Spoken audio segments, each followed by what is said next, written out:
Subscribe کیجیے ہمارے channel نور رضا کو اور بیل آئیکن کو پریس کیجیے جس سے آپ کو ہماری نیو ویڈیو کی نوٹیفیکیشن ملتی رہے. سب کا مسئلہ، گھر گھر کا مسئلہ، ہر گھر کا مسئلہ، برکت نہیں. کہتے ہیں سب ہے برکت نہیں. کیوں نہیں ہے؟ سجدہ نہیں، نماز نہیں.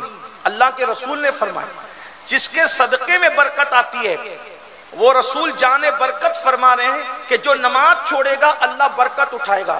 اور کچھ لوگ یہ سوچ رہے ہیں کہ بھئی میں تو جو وہ 24 کھاتے کا سیٹ اور 48 دم میرے چلتے ہیں، 2-3 سائزنگیں چلتی ہیں مگر میں نماز نہیں پڑھتا. تو یہ مولوی کی بات کیا ہے، حیثیت رکھتی ہے؟ مولوی کی بات نہیں، یہ مولا کی بات ہے. کروڑوں کمائے گا پھر بھی برکت نہیں ہوگی، لاکھوں کمائے گا پھر بھی برکت نہیں ہوگی. دیکھ لو بے نمازی ہائے ہائے کرتے ہیں، برکت نہیں ہے. پھر کیا کہتے ہیں؟ مولوی صاحب تعویذ دو، پیر صاحب تعویذ دو، سید صاحب تعویذ دو. دیکھو میں تعویذ کا مخالف نہیں ہوں، لیکن جس برکت کو اللہ نے اٹھا لیا کسی کی تعویذ میں اتنی طاقت نہیں ہے کہ وہ آپ کی روزی میں طاقت برکت لا سکے. جو اللہ اٹھا لے اس کو کوئی واپس نہیں لا سکتا. اس لیے پہلی بات اللہ کے رسول نے فرمائی روزی سے برکت جاتی. اب گھروں سے برکت گئی، پھر برکت جاتی تو ہم کیا کہتے ہیں؟ بندش کروا لیں گے کیونکہ کسی نے کچھ کر دیا. میرے بھائی کسی نے کیا کیا؟ ہم نے خود کیا. اپنے ہاتھوں سے اپنے پیر پہ کڑاڑا مارا. یہ جو بابا لوگوں کے کاروبار چل رہے ہیں نا، ہماری بے عملی کی وجہ سے چل رہے ہیں. جس دن آپ باعمل ہو جائیں گے بابا کو خود آپ کے پاس دعا لینے کے لیے آنا پڑے گا. یہ بے عمل لوگ کی بات کر رہا ہوں، باعمل لوگوں کی بات نہیں کر رہا ہوں. میرے بھائیوں جو خود آدھی روٹی اور ایک روٹی کے لیے تمہارے پیچھے بھاگتے رہتے ہیں، آپ مجھے بتائیں اگر کوئی واقعی بابا بن جائے نا، وہ کوئی واقعی بابا بن جائے، وہ پبلک کے پیچھے نہ بھاگے، پبلک اس کے پیچھے بھاگے. یہ جو ہے وہ گاندھی جو چھپا ہوا ہے اس کے لیے کتنی اناپ شناپ باتیں کرتے ہیں، ایمان کھونے والی باتیں کرتے ہیں، طریقت کے نام پہ اڑگم دڑگم باتیں کرتے ہیں، تمہیں اپنے شکنجے پھانسنے کی کوشش کرتے ہیں. یہ میں تعویذ کی مخالفت نہیں کر رہا ہوں. یہ جو جاہل گوار ان پڑھ، یہ ان کے چکر اور چنگل میں پھنس کر کے اپنا ایمان بھی گواتے ہو. عورتیں جاتی ہیں تو عزت بھی گوا دیتی ہے، آبرو بھی گوا دیتی ہے. یاد رکھیں سب بابا ایسے نہیں ہوتے، لیکن آپ دیکھ لیں ہمیں پتا چلا ہے کہ بعض لوگ بابا گیری کے نام پر زنا کے دھندے کروا رہے ہیں. یہ حالت ہے، صورتحال ہے.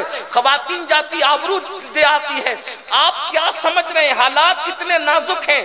اصل میں آپ موبائل گیم میں ڈوبے ہوئے ہو. آپ کو اپنے گھر کی خبر نہیں ہے، آپ کو اپنے معاشرے کی خبر نہیں ہے، آپ فیس بک میں ڈوبے ہوئے ہو. آپ کو کیا فکر ہے؟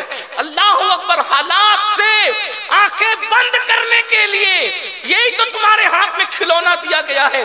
اللہ کے بندو تم تھے، تم جدھر رخ کرتے تھے زمانے کی رفتار ادھر ہو جایا کرتی تھی. اقبال کہتے ہیں دیوان کانے عشق محمد کو دیکھ کر گھبرا گئی یہ گردش دورہ، کبھی کبھی گردن میں ہاتھ ڈالے ہیں باہوں نجوم نے، گزرا ہے ان حدوں سے مسلمان کبھی کبھی. دیکھیے میرے بھائیوں، ایک وقت کی نماز کے لیے صرف 10 منٹ لگتے ہیں.